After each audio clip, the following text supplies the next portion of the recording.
Assalamualaikum warahmatullahi wabarakatuh. Innal hamdalillah nahmaduhu wa nasta'inuhu wa nastaghfiruh wa na'udzu billahi min syururi anfusina wa min sayyiati a'malina. May yahdihillahu fala mudhillalah wa may yudlil fala hadiyalah. Ashhadu an la ilaha illallah wahdahu la syarikalah wa ashhadu anna nabiyyana Muhammadan abduhu wa rasuluh. Allahumma salli ala sayyidina Muhammad wa ala ali sayyidina Muhammad kama sallaita ala sayyidina Ibrahim wa ala ali sayyidina Ibrahim wa barik ala sayyidina Muhammad wa ala ali sayyidina Muhammad kama barakta ala sayyidina Ibrahim wa ala ali sayyidina Ibrahim innaka Hamidum Majid. Subhanaka la ilma lana illa ma 'allamtana innaka antal alimul hakim. Jamaah yang dirahmati Allah, yang pertama kita bersyukur kepada Allah Subhanahu wa taala karena kita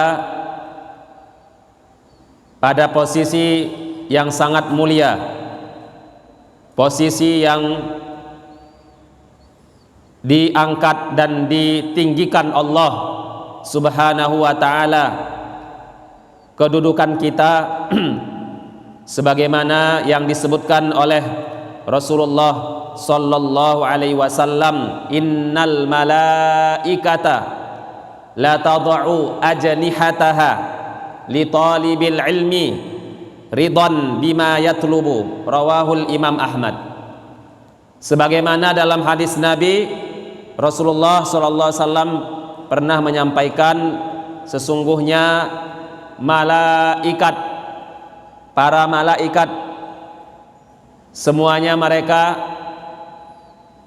sangat menyukai yang sedang belajar dan menuntut ilmu, sampai disebutkan dalam hadis tersebut, la tad'u ajnihataha, para malaikat tersebut membentangkan, melebarkan, meletakkan sayap-sayapnya untuk penuntut ilmu yang sedang belajar. Kenapa mereka meletakkan itu? Karena mereka, para malaikat, ridon bima yatlubu, karena para malaikat suka sekali, ridho, senang sekali dengan kegiatan mereka, hamba-hamba Allah yang sedang menuntut ilmu. Jadi tidak ada lagi yang paling mulia saat ini kita duduk di rumah Allah Subhanahu wa taala. Insyaallah malaikat akan turut mendoakan kita. Jika malaikat turut mendoakan kita, inilah kemuliaan yang mungkin tidak bisa kita dapatkan di dunia ini.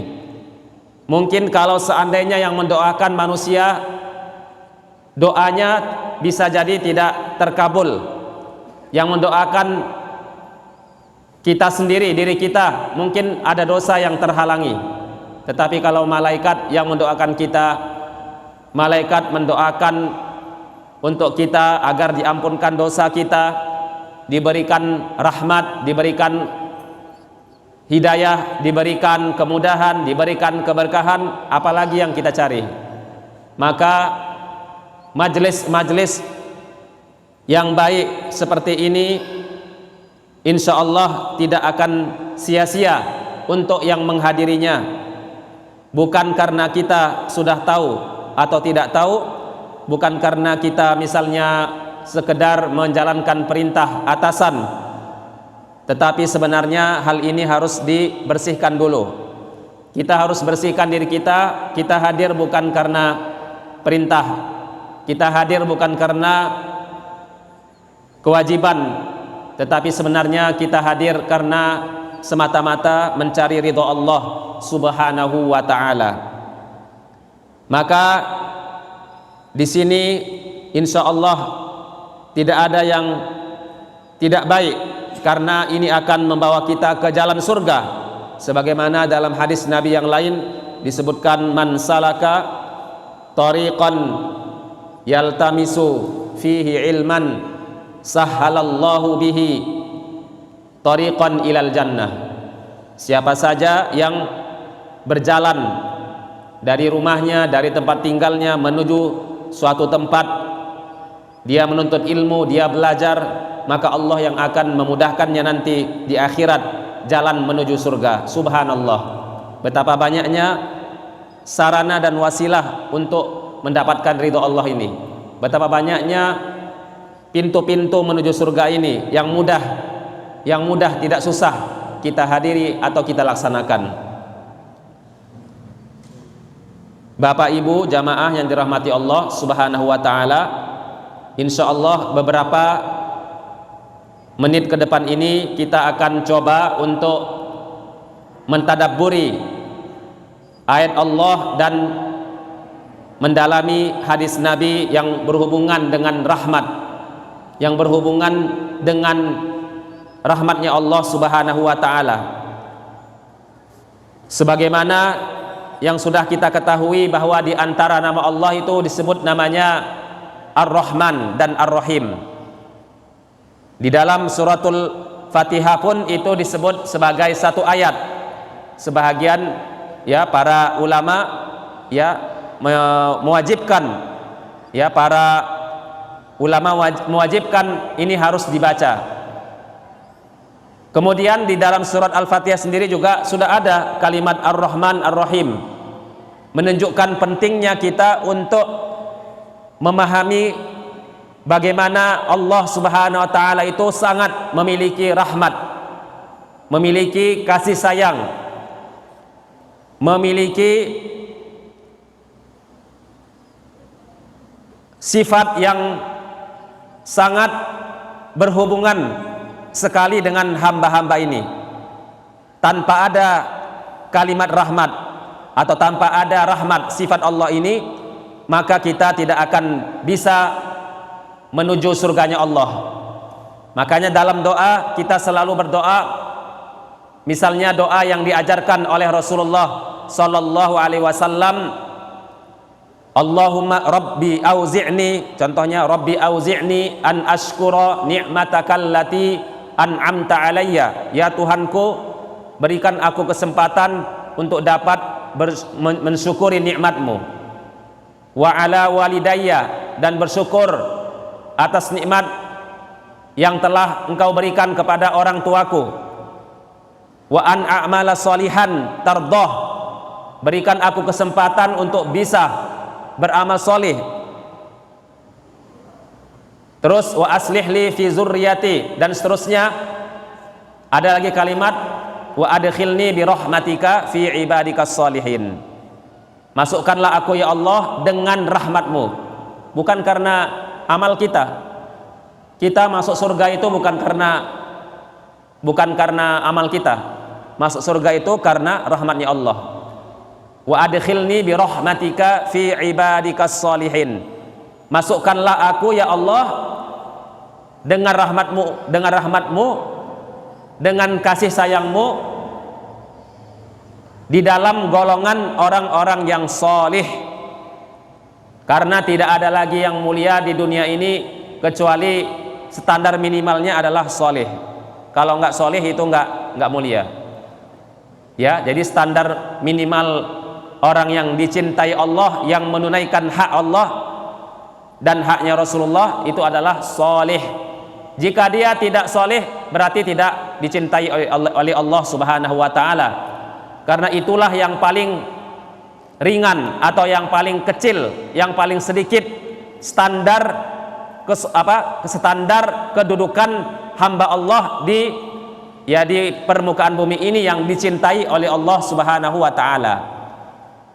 Makanya dalam Al-Quran Allah Subhanahu wa taala menjadikan teman yang baik itu ada beberapa golongan, ya, mulai dari an-nabiyyin, yaitu disebutkan dalam Al-Quran, dan ini berhubungan juga dengan surat Al-Fatihah yang kita baca, siratal ladzina an'amta alaihim. Ya Allah, tunjukilah kami jalan yang lurus, ihdinas siratal mustaqim, tunjukilah kami ya Allah jalan yang lurus. Terus penjelasannya apa? Siratal ladzina an'amta alaihim, jalan yang telah engkau berikan nikmat kepada mereka. Jalan yang telah engkau berikan nikmat kepada mereka. Mereka ini siapa? Nah, dijelaskan oleh Allah ya dalam Al-Quran, siratal ladzina an'amta alaihim minan nabiyyin, yaitu jalannya para nabi. Ya, itu golongan yang pertama yang paling mulia, minan nabiyyin wasiddiqin.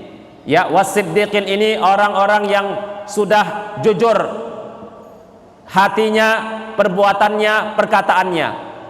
Ya, tidak pernah mendustakan. Perkataannya tidak pernah hanya berkata tapi nggak mengamalkan. Itu namanya siddiqin.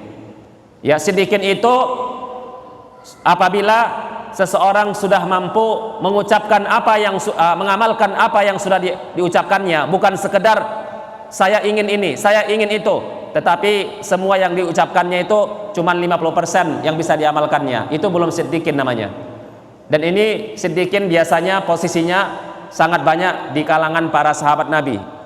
Ya, mereka para sahabat Nabi disebut siddiqin karena mereka itu mampu untuk mengamalkan apa yang mereka ucapkan, bukan sekedar menuliskan apa yang ingin mereka lakukan, mengucapkan dan mengungkapkan apa yang ingin mereka lakukan, tapi kenyataannya mereka tidak mampu semua mengamalkannya. Tapi kalau sahabat Nabi pada umumnya mereka itu mampu mengamalkan yang mereka ucapkan, itu disebut namanya siddiqin. Makanya tingkatannya nomor 2 setelah tingkatan para nabi. Setelah itu yang ketiga adalah wasyuhada.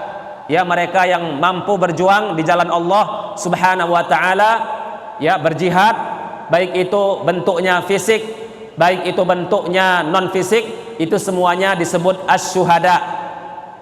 Karena bisa mengorbankan, ya, mengorbankan jiwa, mengorbankan tenaga, ya, meninggalkan dunianya. Nah, itu disebut namanya mereka yang wafatnya dalam keadaan bayi, itu adalah asyuhada. Tetapi masih ada lagi kategori yang terakhir, yaitu ya wasyuhada'i wassalihin, dan orang soleh. Ya, orang soleh ini apa kategorinya? Orang soleh ini apabila dia sudah mampu menunaikan hak Allah, ya, dan hak Rasulullah SAW, bahkan termasuk juga hak, ya, yang berhubungan dengan masyarakatnya atau yang di lingkungannya, disebut namanya hablu minallah dan hablu minan nas. Siapa yang bisa melaksanakan hablu minallah dan hablu minan nas disebut namanya solih. Tapi apabila hanya bisa mampu hablu minallah, hanya bisa beribadah saja, tapi hablu minan nasnya tidak sukses. Hablu minan nas itu artinya apa? Yaitu mampu untuk berbuat baik kepada lingkungan, berbuat baik kepada jiran tetangga, berbuat baik kepada manusia.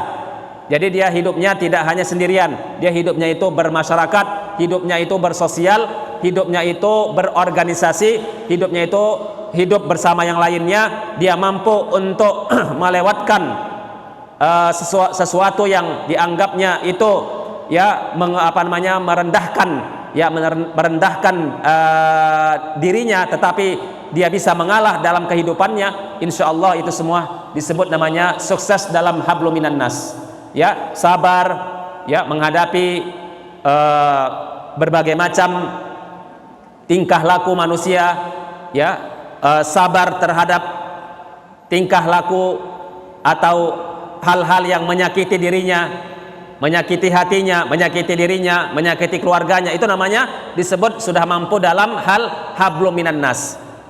Apabila hablu minan nas ini kita amalkan, bisa kita lakukan, dan hablu minallah, maka disebut solih. Di bawah itu disebut namanya fasik, ya, disebut fasik namanya. Fasik atau hamba-hamba yang berbuat maksiat atau ya lemah imannya, seperti itu. Ya, maka yang kita harapkan di sini adalah bagaimana kita menjadi posisi yang soleh.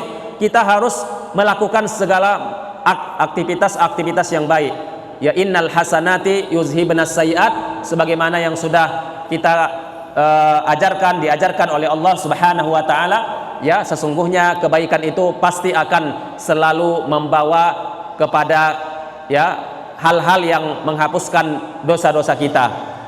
Jamaah yang dirahmati Allah Subhanahu wa taala, dalam surat Az-Zumar ayat 53. Surat Az-Zumar ayat 53, Allah berfirman, A'udzu billahi minasy syaithanir rajim.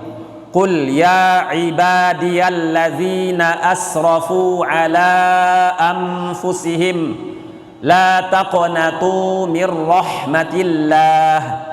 Innallaha yaghfirudz dzunuba jami'a innahu huwal ghafurur rahim. Ini pembukaannya, pengantarnya. Wahai hamba-hambaku, surat Az-Zumar ayat 53. Surat Az-Zumar itu adalah surat yang ke-39. Ayatnya ayat 53 disebutkan di sana, wahai hamba-hambaku. Jika ada kalimat dalam Al-Quran disandingkan dengan Allah, ya diidofahkan, disandingkan, ya disandarkan dengan Allah, berarti itu mulia. Ingat ya, dalam Al-Quran atau dalam hadis Nabi, apabila kalimat itu disandingkan dengan Allah, seperti Baitullah, rumah Allah, berarti mulia rumahnya. Ya, Baitullah ini masjid, rumah Allah, Baitullah. Semua yang dianggap tempat sujud seperti sholat ini, apalagi sholatnya itu ada sholat Jumat, ya, masjid jami' namanya, itu disebut namanya rumah Allah, Baitullah. Jadi kalau ada kalimat disandarkan dengan kepada Allah, berarti itu mulia. Baitullah, rumah Allah.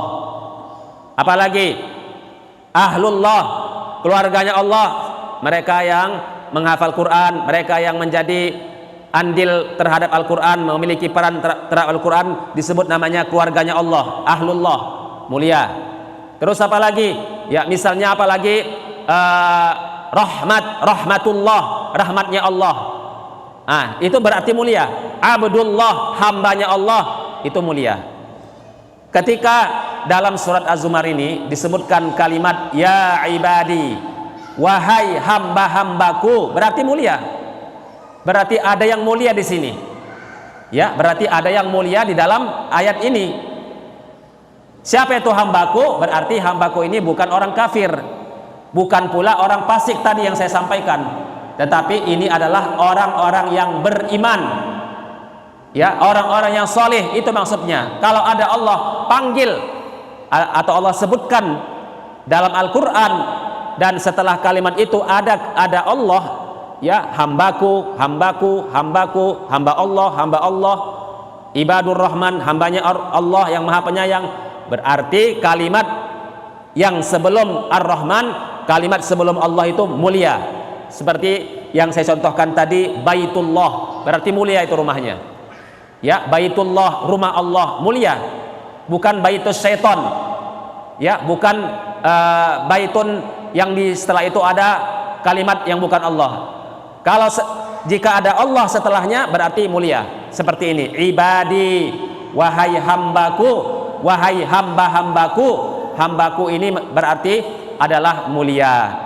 Siapa itu? Itulah dia, mereka orang beriman. Sekarang kita mau masuk di sini enggak? Mau? Silakan amalkan kalimat-kalimat yang setelah ini. Ya ibadi allazina asrafu, wahai hamba-hambaku yang telah asrafu, yang telah berlebih-lebihan, yang telah melampaui batas, itu artinya asrafu. Arti asrafu itu dalam bahasa Arab, israf itu artinya al-iksar atau tajawuzul had, ya, melampaui batas, berlebih-lebihan. Memang paling banyak kalimat israf ini, asrafu ini biasanya digunakan untuk harta, berlebihan dalam harta. Tetapi ya untuk kalimat yang umum itu bisa untuk semua yang berlebih-lebihan. Ya, melampaui batas harta, melampaui batas dalam hal wewenang, melampaui batas dalam amanah, melampaui batas dalam apapun, itu disebut namanya israf. Maka di sini jika kita kaitkan dengan ayat ini, maksudnya adalah hamba-hamba Allah yang berdosa, itu maksudnya. Hamba-hamba Allah yang berbuat maksiat, ya itu maksudnya. Ya ibadi allazina asrafu, wahai hamba-hambaku yang telah berbuat maksiat, itu maksudnya. Wahai hamba-hambaku yang kalian itu sudah berbuat dosa, itu maksudnya. Ya, ala anfusihim, yang mereka itu sudah berdosa atas dirinya sendiri. La taqnatu, janganlah kalian itu berputus asa. Jangan kalian itu berputus asa min rahmatillah, dari kasih sayangnya Allah. Jangan cepat-cepat putus asa terhadap rahmat Allah. Kenapa rupanya? Karena Allah itu yaghfiruz dzunuba jami'a, karena Allah itu maha pengampun, mengampunkan semua dosa-dosa hambanya, semua ya, bukan satu ya. Yaghfiruz dzunuba, mengampunkan semua dosa-dosa, ditambah lagi jami'a. Luar biasa ini ya. Sudah zunub itu dalam bahasa Arab kalimat jamak, kalimatnya banyak, ditambah jami'ah, dikuatkan lagi dengan jami'ah. Semua dosa itu diampunkan oleh Allah Subhanahu wa ta'ala. Innahu huwal ghafurur rahim, sesungguhnya Allah itu maha pengampun dan maha penyayang. Kecuali satu dosa yang sudah digariskan Allah dalam Al-Quran, innallaha la yaghfiru ay yushraka bihi wa yaghfiru duna zalika liman yasha. Sesungguhnya Allah tidak akan mengampunkan dosa syirik. Dosa syirik enggak, tetapi Allah mengampunkan dosa yang lainnya. Berarti ayat ini ya dibatasi dengan dosa yang bukan syirik. Semua dosa diampunkan Allah, itu maksudnya. Ya, semua dosa diampunkan oleh Allah Subhanahu wa ta'ala kecuali dosa syirik. Kenapa dosa syirik enggak diampunkan? Karena itu adalah sudah melanggar haknya Allah, wewenangnya Allah, karena dia dituntut untuk bertauhid. Ya, qul huwallahu ahad, Allahus samad, lam yalid walam yulad walam yakul lahu kufuwan ahad. Ya, banyak lagi yang lainnya. Anta'budullaha ya wala tusyriku bihi syai'a, lam yakunil ladzina kafaru min ahlil kitabi, dan seterusnya. Di situ ada ayat-ayat tentang tauhid. Ya, harus mengesahkan Allah dalam apapun kita mengesahkan, bertauhid penuh kepada Allah Subhanahu wa ta'ala. Hari ini saya melihat hari-hari ini sedikit yang belajar akidah. Ya, maunya belajar mengaji umum saja, kajian umum saja. Ya, padahal di zamannya Rasulullah Sallallahu Alaihi Wasallam itu belajar akidah itu masanya 13 tahun. 13 tahun di Makkah itu menanamkan akidah. Ya, 10 tahunnya lagi di Madinah itu belajar syariat. Jadi salah kalau belajar fikih dulu, salah kalau belajar hadis dulu. Syukur-syukur hadisnya tentang akidah, alhamdulillah. Ya, jangan kita mendahulukan yang tidak didahulukan oleh para salafus soleh, karena itu adalah sudah diajarkan atau sudah diarahkan oleh Allah. Kita harus ikuti apa yang diamalkan oleh para ulama-ulama dulu. Ya, ketika kita mengajarkan anak-anak matematika, mengajarkan bahasa Inggris, mengajarkan biologi, IPA, IPS dan semacam dan apapun itu namanya, kalau kita enggak mengajarkan mereka akidah, itu termasuk dosa. Berdosalah sekolah dan pengelola sekolah. Ini dalam syariat ya, saya nggak membahas masalah aturan pemerintah. Kalau seandainya sekolah itu membatasi pelajaran PAI, matematika, belajarnya ada 4 atau sampai 5 jam, 5 JP per pekan. Kok PAI JP-nya cuma 1 atau 2? Itu adalah dosa. Karena kita ini hidup tidak selama-lamanya. Kita akan bertemu dengan Allah, nanti ditanya oleh Allah Subhanahu wa taala. Kepala sekolah ditanya, ketua yayasan ditanya oleh Allah. Kemudian ditanya lagi, gurunya ditanya juga. Guru ditanya, orang tua ditanya, kenapa kau ajarkan matematika 5 JP, kau ajarkan bahasa Inggris 5 JP atau 2 JP, bahkan bahasa Inggris diajarkan dari kelas 1. Kok bahasa Inggris yang diajarkan? Kok TIK yang diajarkan? Masih kelas 1 SD, masih TK diajarkan TIK atau bahasa Inggris atau apapun namanya. Tidak dilarang memang, tetapi kalau kita meninggalkan yang masalah utama itu jadi dosa. Silakan digabungkan, boleh. Silakan kita mendistribusikan kurikulum itu, ada semuanya, silakan. Tetapi apakah Anda bisa meyakini anak-anak itu mampu menguasai semuanya? Mustahil. Secara logika, kalau seandainya anak-anak itu mampu menguasai akidah yang baik, akidah yang baik, bahkan Al-Quran yang bagus, itu semuanya mereka kuasai, maka termasuk salahlah kurikulum itu kalau semua anak-anak itu diajarkan, itu salah. Jadi harus ada namanya skala prioritas dulu. Ajarkan dulu akidah, ajarkan dulu adab, ajarkan dulu Al-Quran. Para ulama udah mengatakan, udah mereka ajarkan, dan itu yang benar. Jangan dirubah-rubah lagi. Dari masanya Rasulullah, dari masanya sahabat Nabi, dari masanya tabi'in, dari masanya tabi'in, ya itu adalah generasi yang apa namanya, generasi yang dipuji-puji oleh Nabi Muhammad. Ya, ini semuanya generasi itu udah diajarkan Allah atau sudah diarahkan Allah secara nggak langsung. Itu metode-metode pendidikan yang mereka sudah sampaikan dan sudah mereka ajarkan dan mereka amalkan, itu bukan karya-karya mereka sendiri, itu ijtihad mereka, itu udah diridhoi Allah, radhiyallahu anhum wa radu'an itu. Makanya kalau kita mendengar nama sahabat Nabi, kok kita bilang radhiyallahu, kok enggak rahimallah, kok enggak almarhum kita bilang? Kenapa kita bilang sahabat Nabi itu radhiyallahu anhu atau radhiyallahu anhum? Kenapa tabi'in kita bilang diajarkan oleh ulama, kalau kamu dengar nama yang namanya sahabat Nabi radhiyallahu anhu, bukan rahimallah, bukan rahimahullah. Padahal rahimallah itu adalah doa untuk orang yang meninggal, itu kan almarhum dibilangkan, atau rahimallah. Kenapa sahabat Nabi radhiyallahu anhu? Kenapa enggak misalnya ada Abu Hurairah rahimallah? Enggak ada diajarkan seperti itu.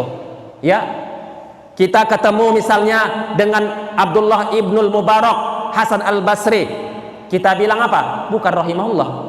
Yang benar adalah radhiyallahu anhu. Kita ketemu lagi generasi yang ketiga, namanya Imam Syafi'i, Imam Ahmad, ya, Imam Bukhari, tetap juga radhiyallahu anhu. Kenapa? Karena mereka ini udah dipuji oleh Nabi Muhammad sallallahu alaihi wasallam. Afdhalul quruni qarni, sebaik-baik masaku adalah, sebaik-baik zaman adalah masaku, masa yang Nabi Muhammad hidup. Summal lazina yalunahum, kemudian masa setelah itu sahabat Nabi yang bertemu dengan Nabi Muhammad, yaitu tabi'in yang bertemu dengan sahabat Nabi. Ya, kemudian apa lagi? Summal lazina yalunahum, kemudian tabi'in. Siapa itu? Mereka yang ketemu dengan tabi'in, atau kita bilanglah cucunya sahabat Nabi. Cuman 3 masa ini aja yang dipuji oleh Nabi Muhammad. Dan akhirnya radhiyallahu anhum itu, radhiyallahu anhu, kalimat at-taraddi, kalimat radhiya itu semuanya kita ucapkan untuk mereka, bukan tarahum. Ya, bukan kalimat tarahum. Kalau tarahum itu untuk masa yang setelah itu. Ya, yang meninggal setelah itu. Ya, apakah namanya Imam Abul Hasan Al-Asy'ari? Apakah namanya Imam Al-Ghazali? Apakah namanya Abdul Qadir Al-Jailani, Ibnul Jauzi, Ibnu Qudamah, Ibnu Taimiyah, As-Subki, ya, kemudian misalnya Ibnul Qayyim, ya, Ibnu Katsir, ya, kemudian siapa lagi misalnya Az-Zahabi, ya, terus siapa lagi misalnya Ibnu Hajar Al-Asqalani, As-Sakhawi, As-Suyuti. Sampai sekarang ini kalau ada yang meninggal bukan radhiyallahu anhum, bukan radhiyallahu anhu, tapi apa? At-tarahum atau rahimahullah. Itulah bedanya. Nah, maka untuk itu ketika kita sudah tahu tentang ini, berarti jika kita mengikuti generasi yang ketiga, yang 3 generasi ini dalam hal apapun, termasuk yang tadi saya sampaikan, pendidikan akidah, itu ada dengan mereka. Jangan dirubah-rubah lagi kalau mau menjadikan anak itu anak yang soleh. Belajar matematika boleh, bahasa Inggris boleh, nggak dilarang, karena itu termasuk bahagian daripada fardu kifayah untuk menjaga agama ini agar dia tetap sempurna. Ya, ada tiang-tiangnya, ada sarana-sarananya. Dunia ini tidak hanya agama diajarkan. Ya, urusan dunia juga harus diketahui, karena kita masih hidup di dunia ini. Wa antum a'lamu bi umuri dunyakum, kata Nabi. Kalian lebih tahu urusan dunia kalian, kata Nabi. Pada saat ada sahabat Nabi ingin mau mengkawinkan bibit kurma, pohon kurma yang jantan dan yang betina, mau dikawinkan oleh mereka supaya lebih banyak buahnya, supaya cepat berbuah, dikawinkan oleh sahabat Nabi. Lalu sahabat Nabi bertanya kepada Rasulullah sallallahu alaihi wasallam, dan akhirnya Nabi Muhammad mengatakan, antum a'lamu bi umuri dunyakum, kalian lebih tahu urusan dunia kalian. Berarti Nabi Muhammad tidak melarang seseorang itu belajar biologi, belajar sosiologi, belajar apapun, nggak dilarang. Belajar bahasa apapun itu dianjurkan, tetapi jangan lupa mana yang lebih duluan diajarkan, mana yang lebih utama diajarkan, mana yang paling banyak JP-nya. Nah, itu saya garis bawahi. JP-nya yang paling banyak mana? Ketika TK sama SD, terutama SD-nya itu adalah kelas 4 ke bawah. Mana yang paling banyak JP-nya? Kalau kita perbanyak JP-nya, jam pelajaran yang umum, salah dalam pendidikan. Ya, seharusnya Al-Quranul Karim, Al-Aqidah, Al-Adab, tiga-tiganya ini harus porsinya lebih banyak di tingkat TK dan SD. Kalau mau ditambahi nanti silakan di kelas 4 ke atas. Bahkan SMP dan SMA masih banyak waktu untuk belajar yang lainnya.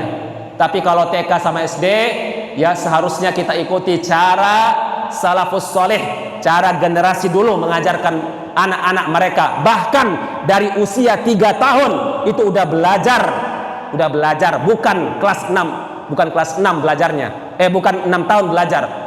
Umur 2 tahun setengah udah bisa mengucapkan, ya, beraba-aba apapun, kata-kata apapun, itu udah mulai belajar. Dan belajarnya seharusnya kalau di zaman sekarang diformalkan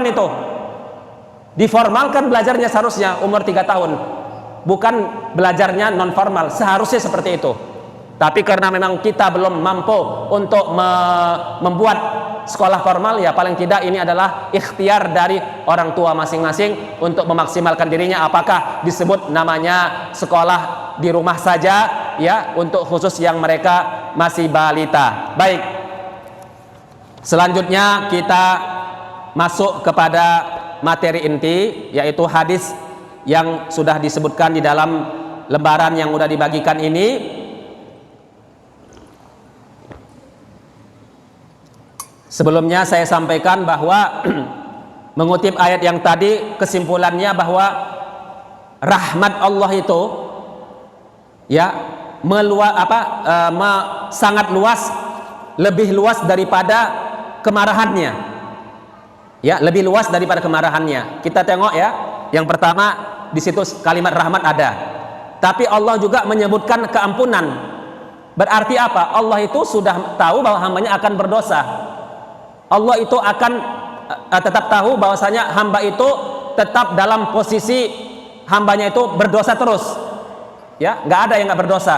Ya, kecuali ya para nabi dan rasul itu udah disebut maksum, dan itu pun sebenarnya ketika mereka bersalah itu langsung otomatis mereka udah dimaafkan oleh Allah Subhanahu wa taala, seperti Nabi Adam ya memakan syajaratul khuldi, lalu Nabi Adam berdoa, Rabbana zalamna anfusana wa illam taghfir lana wa tarhamna lanakunanna minal khasirin. Langsung seketika itu juga dia dimaafkan oleh Allah Subhanahu wa taala.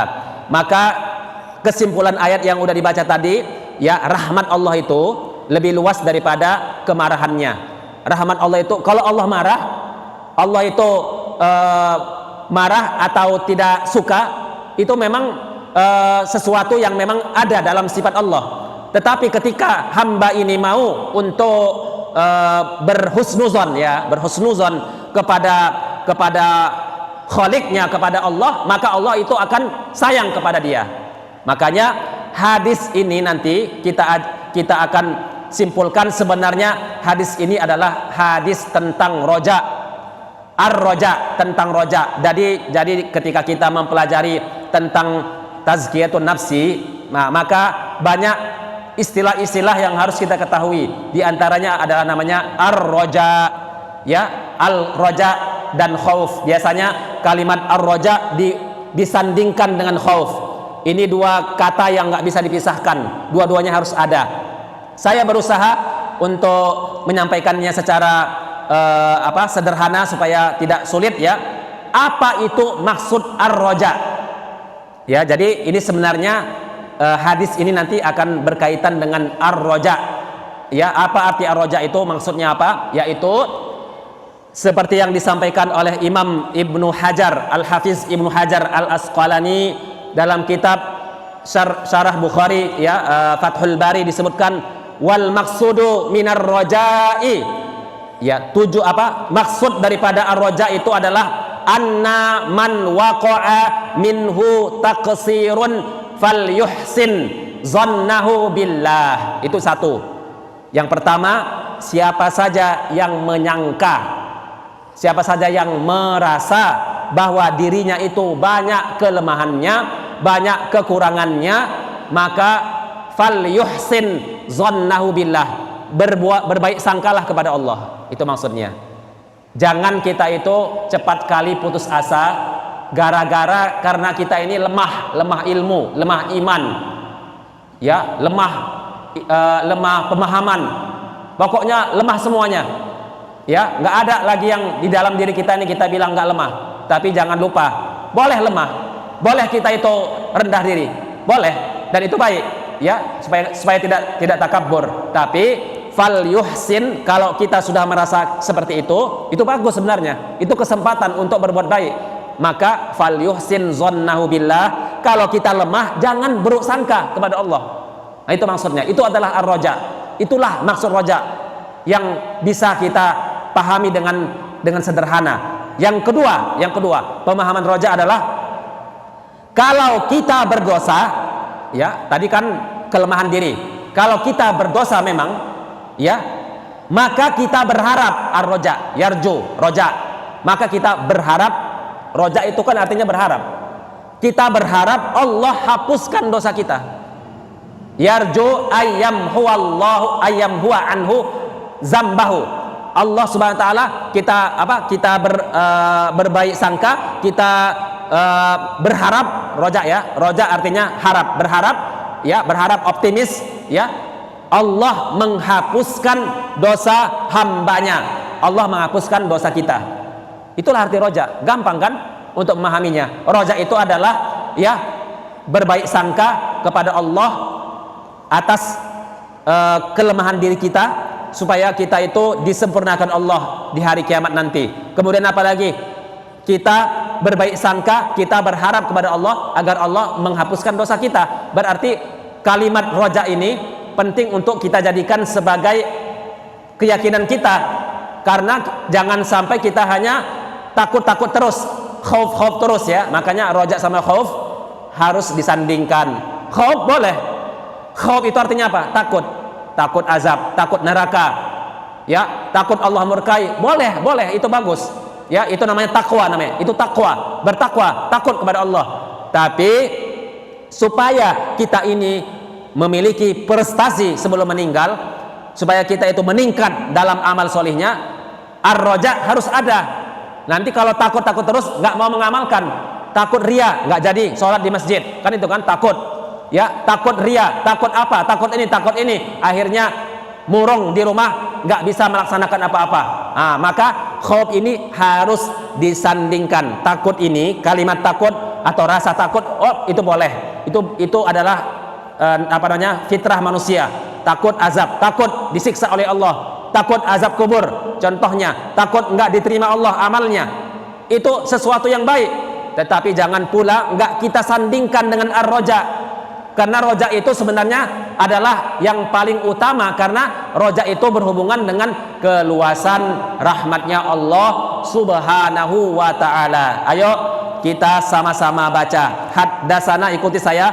Haddasana Muhammad bin Abdillah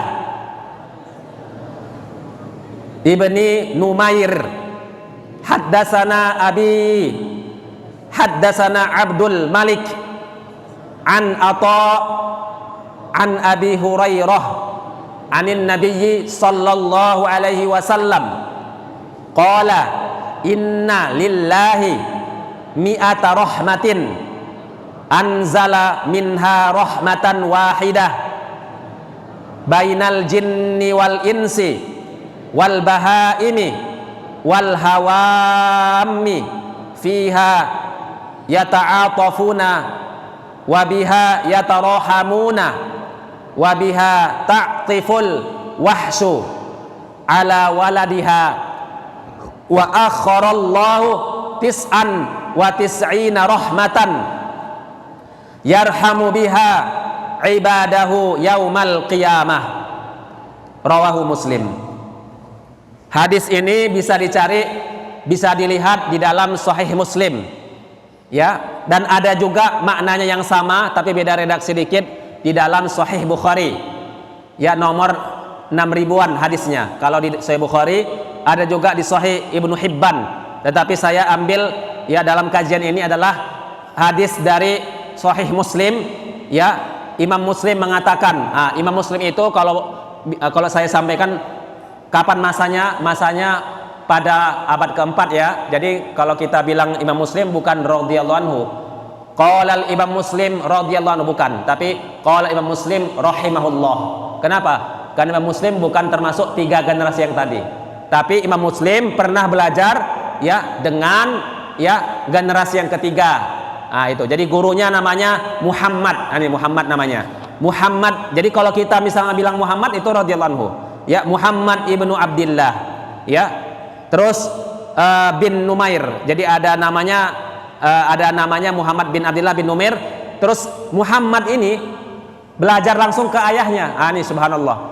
Jadi ternyata di zaman dulu itu belajar tidak juga harus ke guru lain. Kalau ayahnya ulama, ayahnya alim, nggak perlu lagi belajar ke yang lain. Dan itu banyak, ya, di zaman para ulama-ulama dulu, ya, bahkan mungkin sekarang juga masih ada, belajar langsung ke ayah dulu, belajar ke paman dulu, karena ayahnya ulama, pamannya ulama, jadi nggak perlu lagi belajar ke yang lain.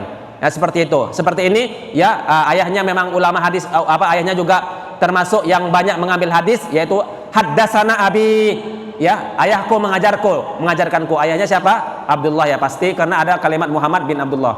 Ya, kemudian siapa lagi? Ayahnya mengatakan, ayahnya dapat ilmu dari siapa? Ilmunya adalah dari Abdul Malik, ya, Abdul Malik, ya. Kemudian ini sebenarnya kalau dikaji dalam ilmu hadis pasti nanti akan, ya, kita akan dipelajari sejarah mereka masing-masing. Tapi ini bukan tempatnya, jadi tidak dijelaskan di sini. Ya, kemudian siapa lagi? Ya, Abdul Malik ini belajar dari Atha. Ya, Atha adalah ya termasuk tabi'in. Ya, para tabi'in yang mulia yang belajar langsung kepada sahabat Nabi namanya Abu Hurairah. Ya, memang paling banyak hadis itu diambil dari ya Abu Hurairah, termasuk termasuk sahabat Nabi yang paling terbanyak ya menurunkan, mengajarkan hadis ini kepada kita semuanya. Ya, karena memang Nabi Muhammad SAW pernah mendoakan Abi Hurairah agar kuat ingatannya, ya, dan akhirnya pada saat dia mendengarkan satu kata, satu huruf dari Nabi Muhammad, nggak pernah lupa, ya, nggak pernah lupa, karena itu memang termasuk keberkahan doa Nabi Muhammad SAW, muja istijab, ya, atau diijabahkan oleh Allah Subhanahu wa Ta'ala.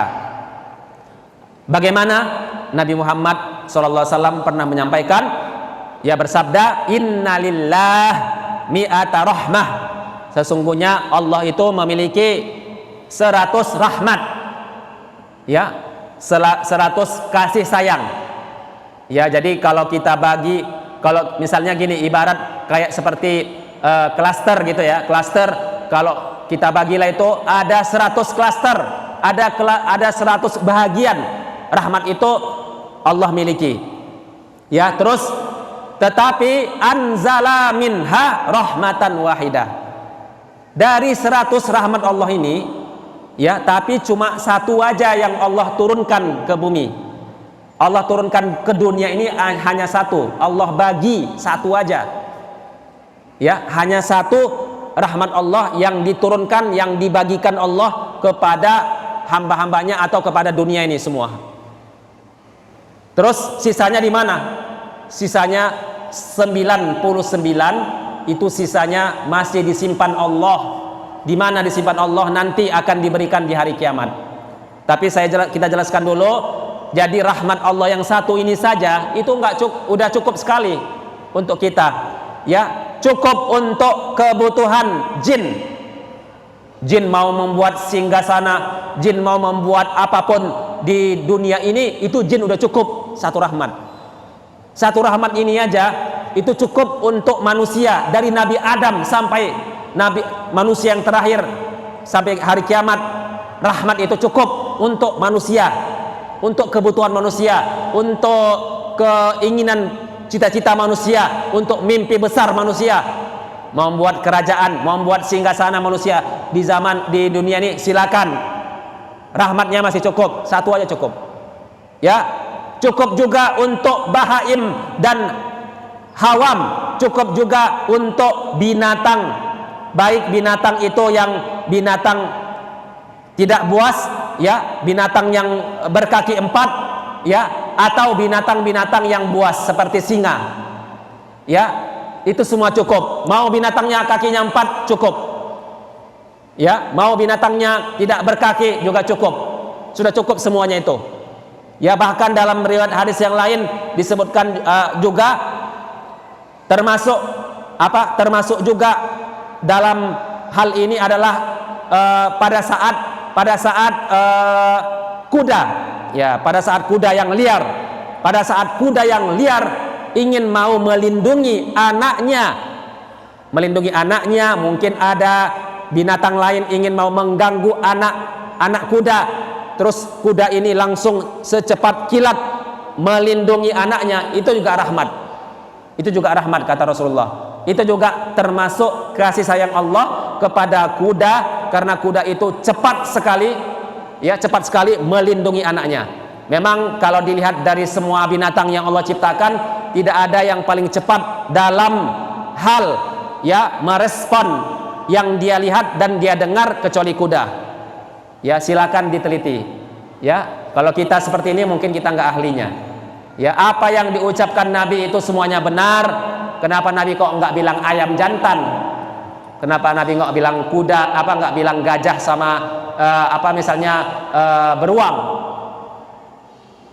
Anak beruang nggak ada.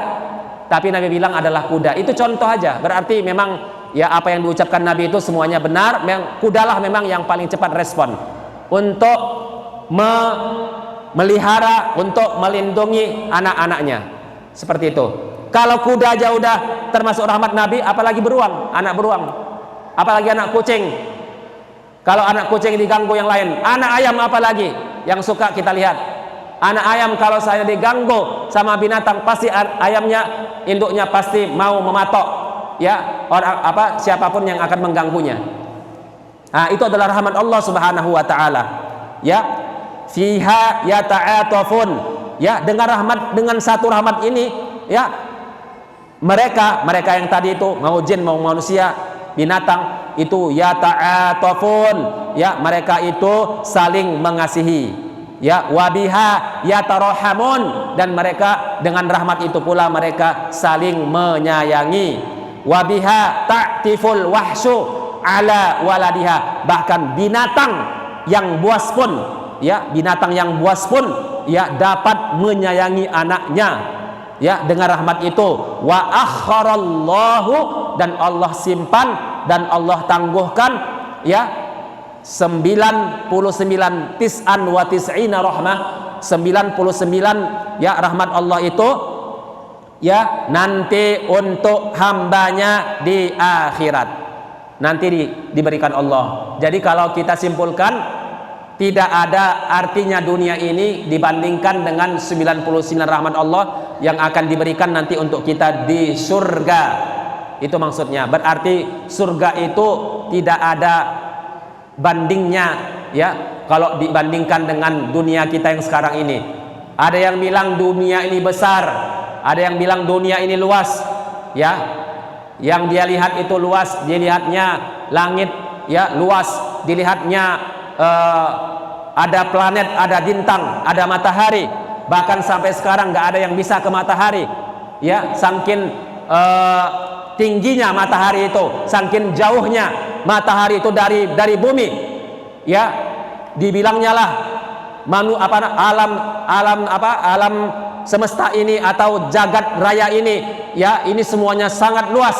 Tapi dia nggak tahu bahwasanya di hari kiamat, ya, di akhirat nanti ada yang lebih luas daripada itu, yaitu surga.